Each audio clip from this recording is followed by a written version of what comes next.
Lá em Isaías 6,3, você não precisa abrir, não é o nosso texto, tá?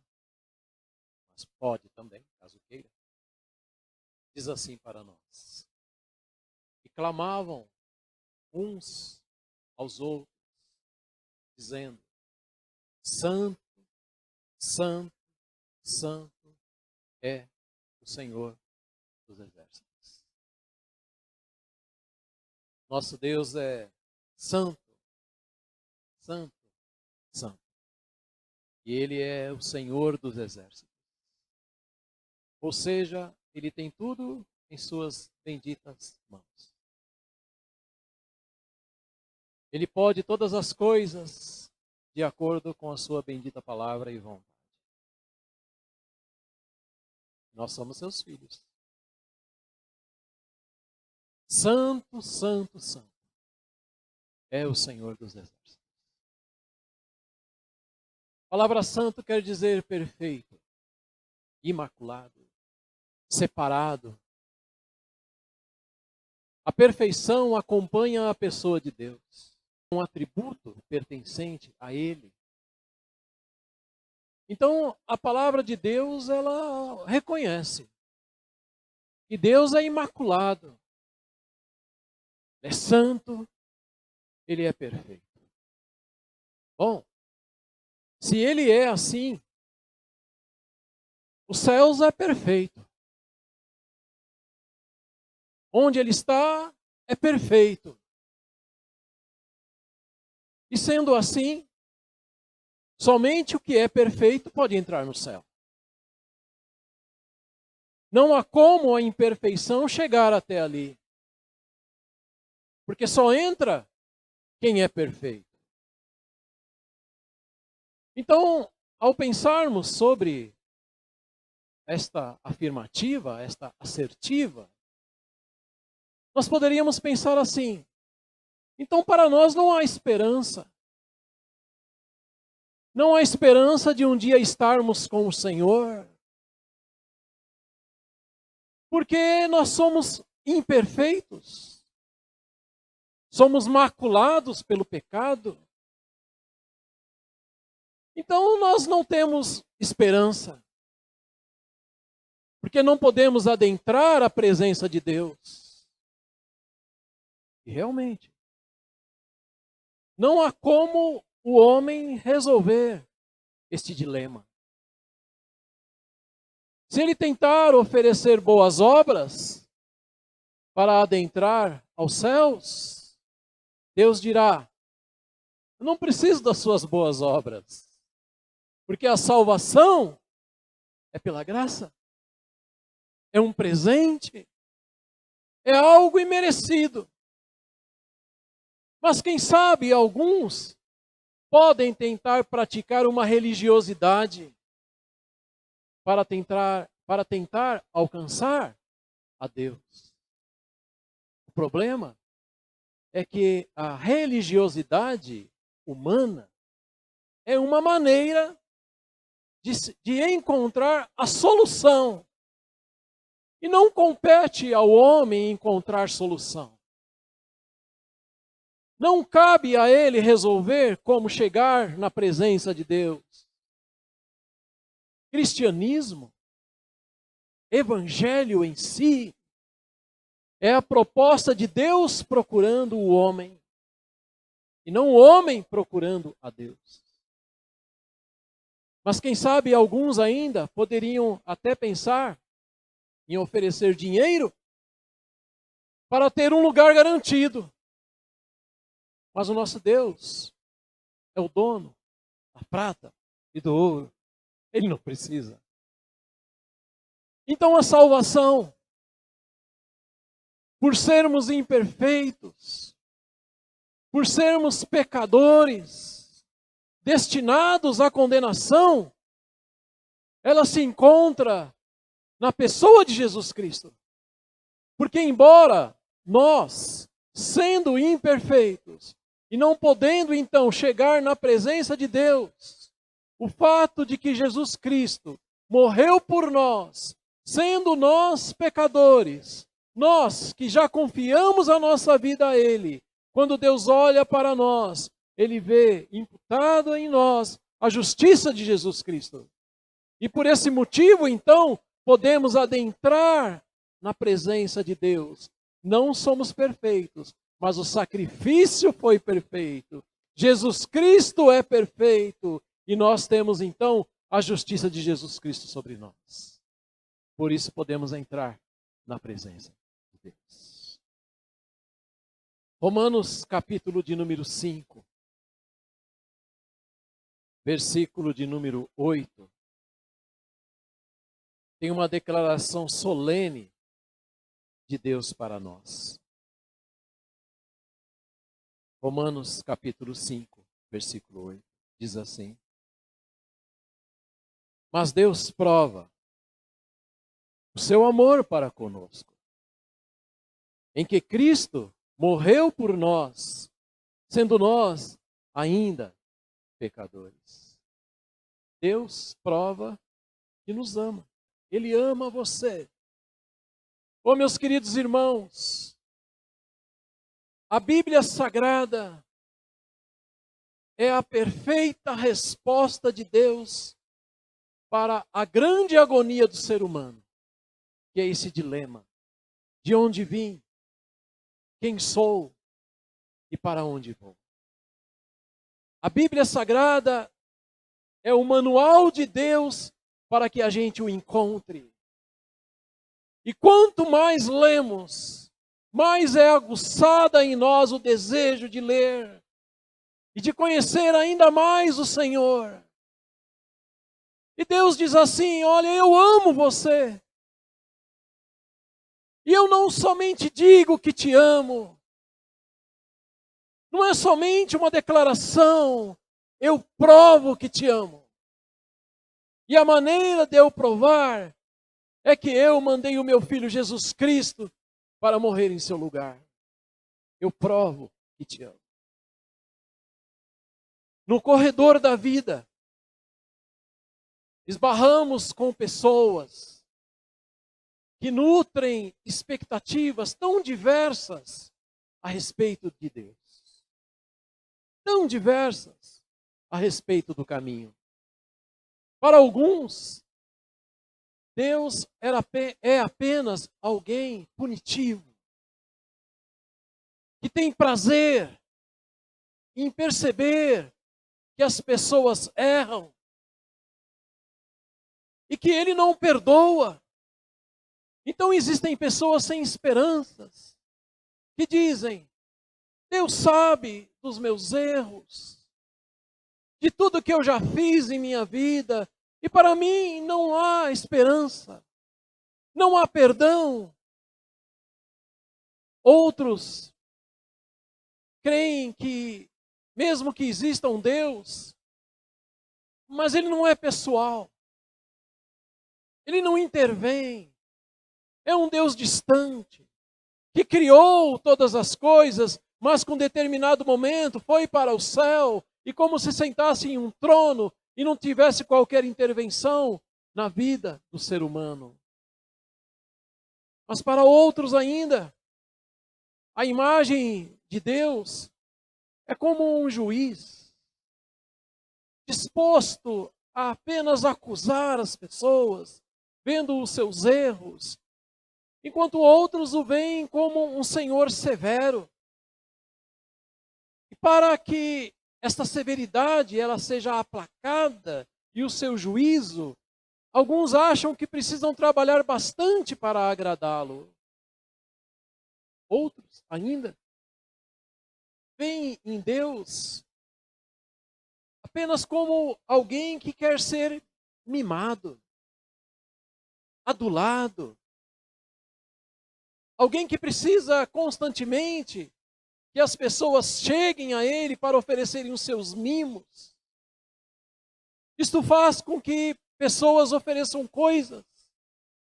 Por exemplo, dinheiro nas igrejas, serviço religioso, e buscando receber dele apenas recompensas por buscarem a Ele. E outros ainda pensam nele apenas como Deus forte, onipotente, soberano, o Todo-Poderoso. E embora Deus seja realmente forte, todo-poderoso, soberano, onisciente, onipresente, o El Shaddai, não foram esses atributos atuando de maneira isolada que ele escolheu para se revelar a nós. Isto porque todos os atributos de Deus, todas as qualidades de Deus conversam entre si. Elas dialogam. Se Deus tivesse se revelado, demonstrando apenas o seu poder supremo, isso o faria distante de nós, devido à nossa pequenez e à nossa fragilidade. Certamente o buscaríamos porque Ele é poderoso. E nós precisaríamos responder recebendo esse divino poder. Porém, isso não produziria relacionamento com Ele. Então nós buscaríamos porque não teríamos outra alternativa. Porque Ele é poderoso, Ele é o Todo-Poderoso, Ele é soberano. Buscaríamos porque não teríamos a nossa resposta. Nós teríamos que somente obedecer.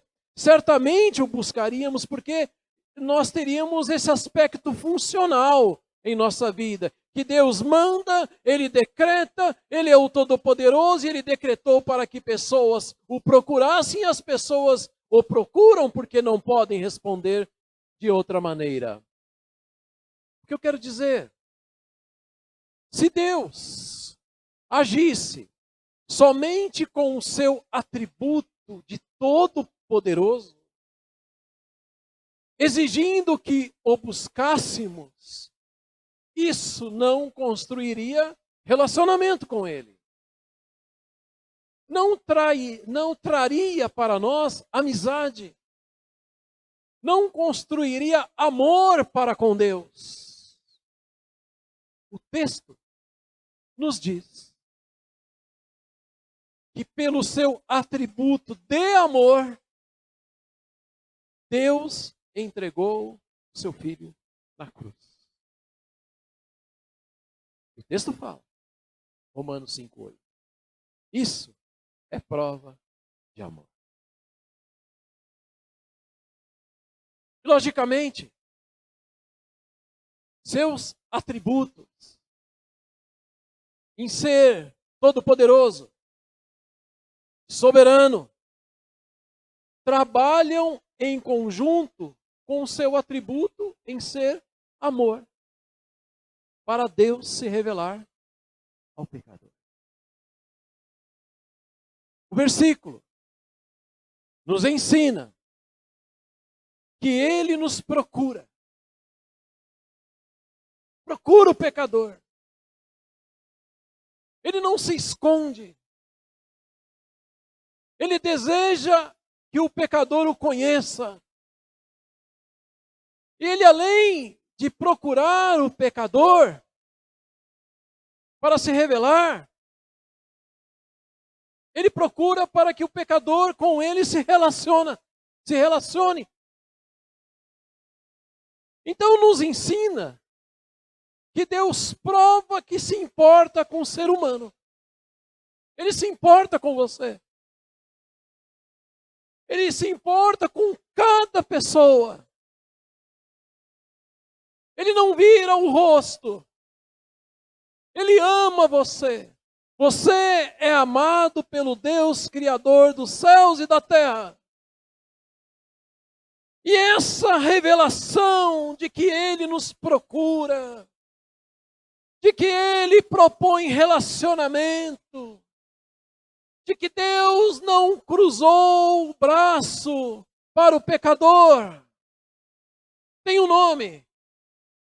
É Jesus Cristo. É o amor de Deus por nós. É o amor de Deus por você. Lá em 1 João nos ensina, vamos abrir, por favor, 1 João. Não o Evangelho de João, mas primeira carta de João, capítulo de número 4, versículo de número 8, principalmente a parte B do versículo. A parte A diz assim: aquele que não ama, não conhece a Deus. Depois diz assim: porque Deus é amor. Você ama muito alguém? Ou pessoas? Levante sua mão. Você ama muito alguém ou algumas pessoas? A gente ama as pessoas. Mas nós não somos amor. Nós amamos. Em alguns momentos nós somos capazes de decepcionar quem nós mais amamos. Então nós amamos. Deus, Ele é amor. É a essência de Deus nos amar. E Ele prova que ama pelo fato dele ter enviado o Filho Jesus Cristo para morrer na cruz do Calvário. Então Romanos 5,8 explica que Deus prova o seu amor. O Criador dos céus e da terra prova e ama você. Você precisa de uma razão maior para continuar a sua peleja? Para continuar vivendo? Você é amado pelo Criador do universo. O amor de Deus, queridos, se alinha com os outros atributos de Deus. E esses atributos, juntamente com o atributo de amor, agem a seu favor. E por ele ser amor, Deus se tornou homem.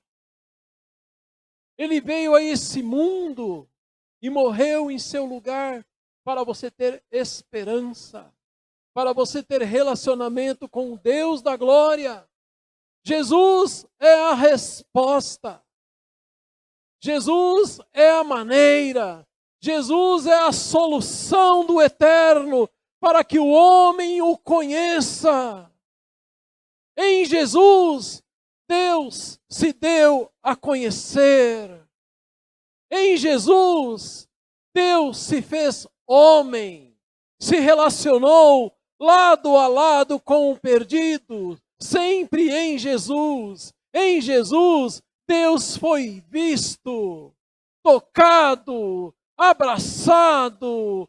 Em Jesus, Deus abraçou o ser humano.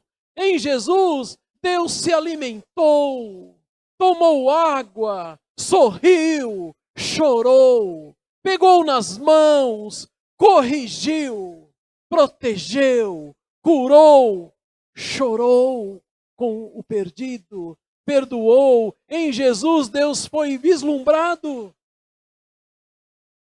Mas em Jesus, Deus também foi rejeitado. Ele foi abandonado, traído, esmurrado, chicoteado. Ele recebeu uma coroa com espinhos, foi perfurado, sua pele foi rasgada pelos chicotes. Ele foi levantado na cruz. Ele foi desfigurado. E ali, na cruz, quando, por ter poder, por ser forte, todo-poderoso, soberano, Ele poderia olhar para aquela situação, para todos que o maltratavam e tentavam ridicularizá-lo, e que zombavam dele, dizendo: se és Deus, mostra o seu poder. És Deus, és filho de Deus, é o Messias, mostre o seu poder. E em tom de chacota, diziam assim: desça da cruz, desça, e prove, e creremos em ti. Prove o seu poder como Deus forte, prove, prove. E embora tendo poder para fulminar a todos, para destruir a todos somente com uma palavra, quem olhasse em seus olhos não veria qualquer alteração em seu olhar. Seus olhos continuavam meigos. Glória a Deus. Amorosos. Glória a Deus. Compassivos. Cheios de amor, dando esperança ao perdido. Os seus olhos continuavam resplandecentes, cheios de graça e de misericórdia, convidando a todos a olharem para a cruz, entendendo que ele era o sacrifício eterno. Ninguém poderia encontrar em seus olhos qualquer sinal de vingança, de crueldade, de irritabilidade, de um Deus punitivo, que mostra o seu poder punindo a todos. Não! Ali na cruz, ele disse: Pai, perdoe-os, porque eles não sabem o que fazem.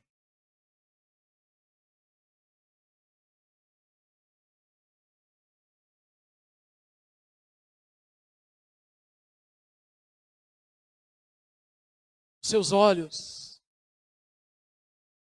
é como se dissessem a todos: eu sou a revelação do amor do Pai. Eu sou. Quem olha para mim verá a mais linda história de amor possível.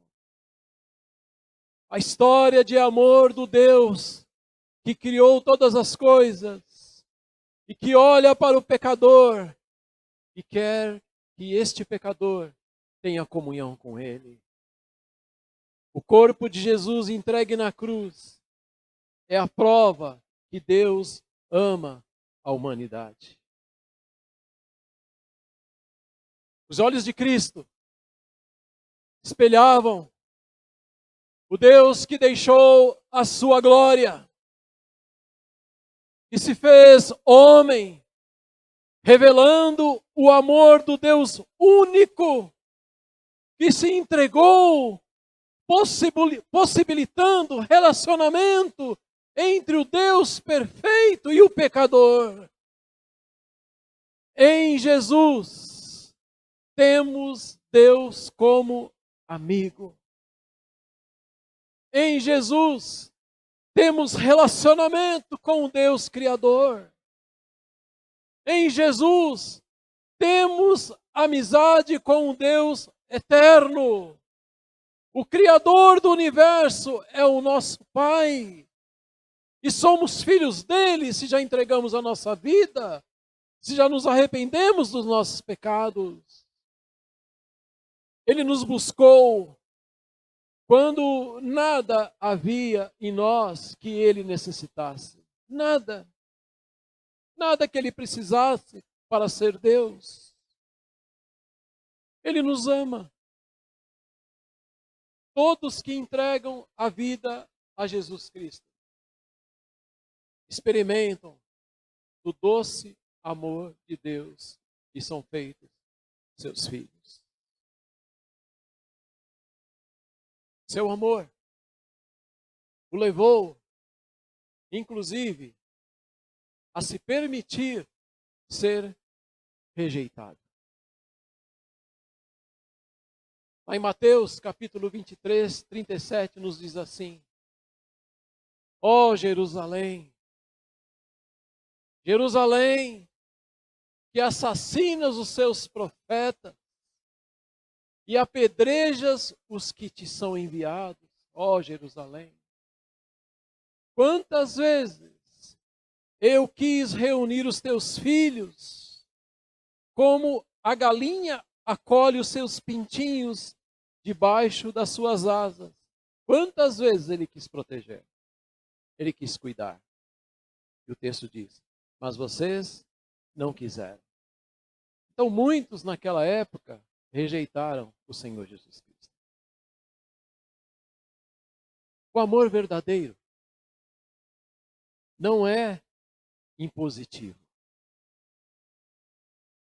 A pessoa só é amada quando é possível não ser. Do contrário, é somente força, arbitrariedade.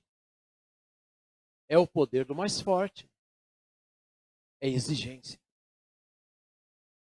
Jesus amou e nem sempre foi desejado.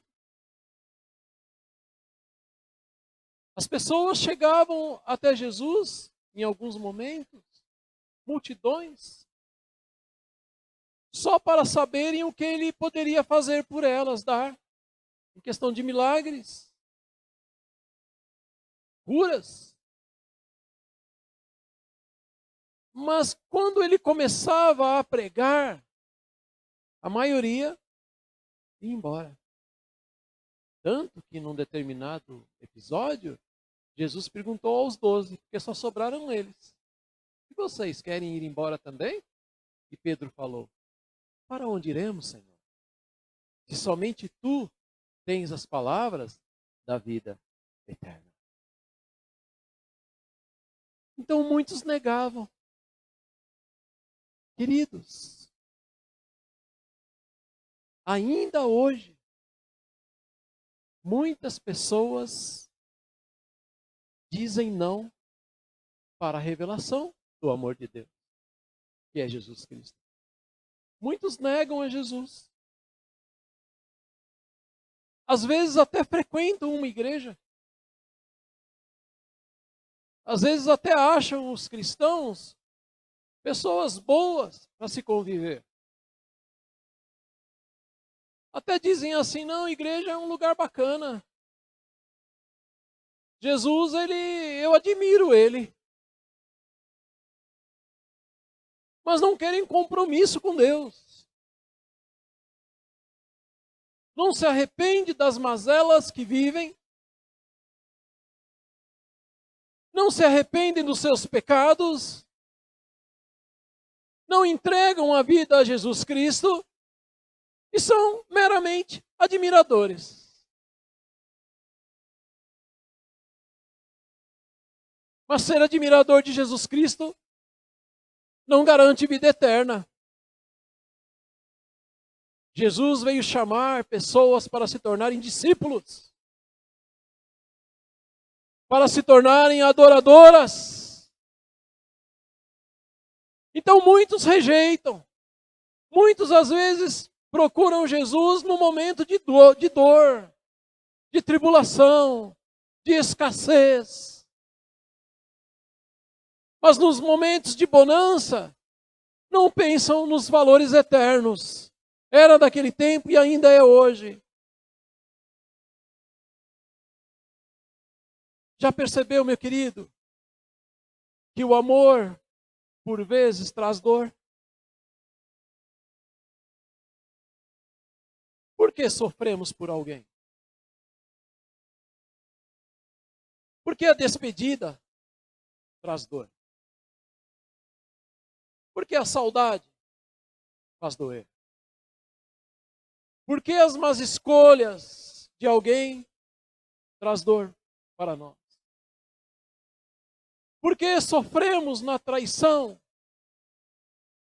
na enfermidade de alguém, na decepção com alguém, na ingratidão, no luto.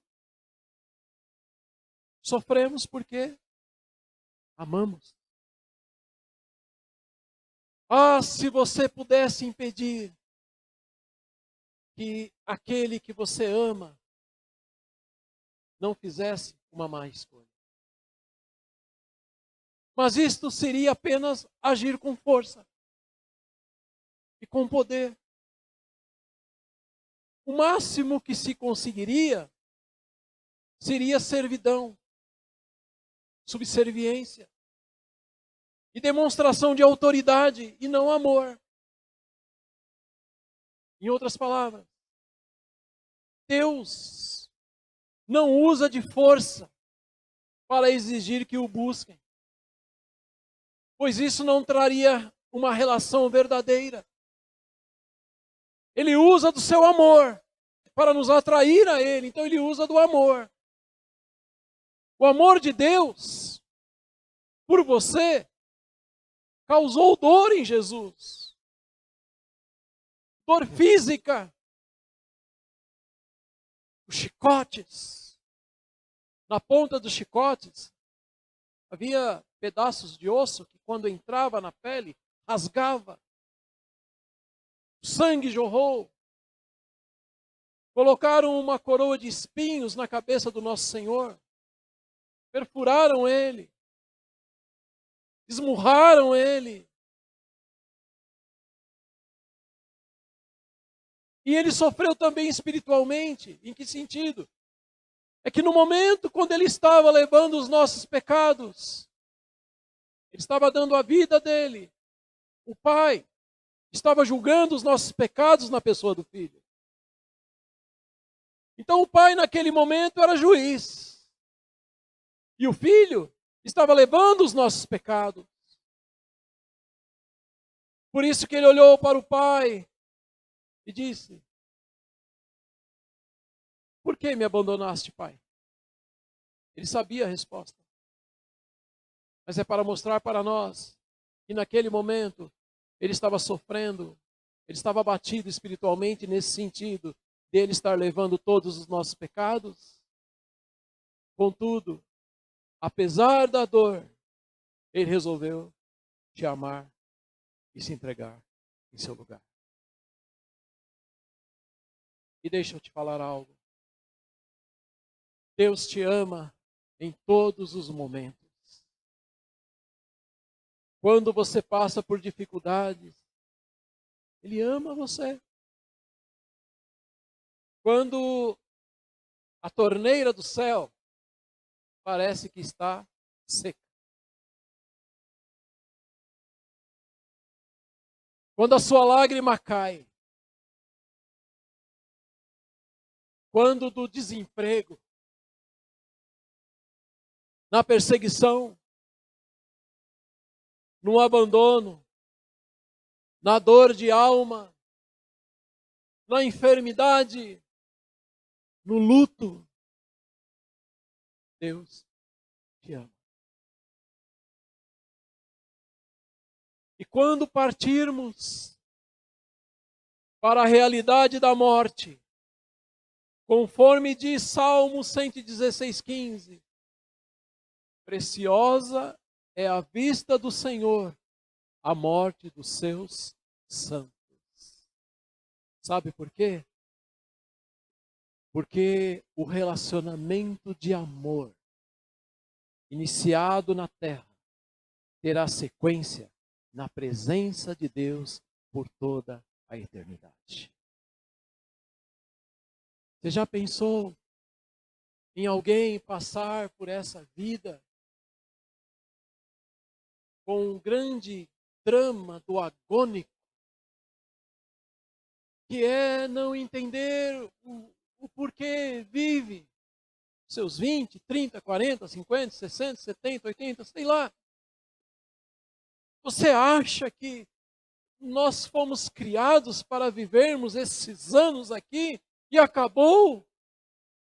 Criação perfeita de Deus. Pense no seu corpo, a perfeição. Seus olhos, capacitados no sentido de qualidade, se comparado a qualquer telescópio, o olho ganha em muita vantagem. Seus ouvidos, Deus deu para você ouvir. Sua boca, seus dentes para mastigar, dentes próprios para morder, mastigar, cortar.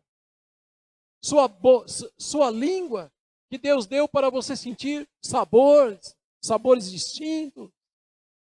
Pense no seu corpo, na perfeição da criação, na natureza. Pense no sorriso de uma criança, numa flor que nasce. Pense no universo.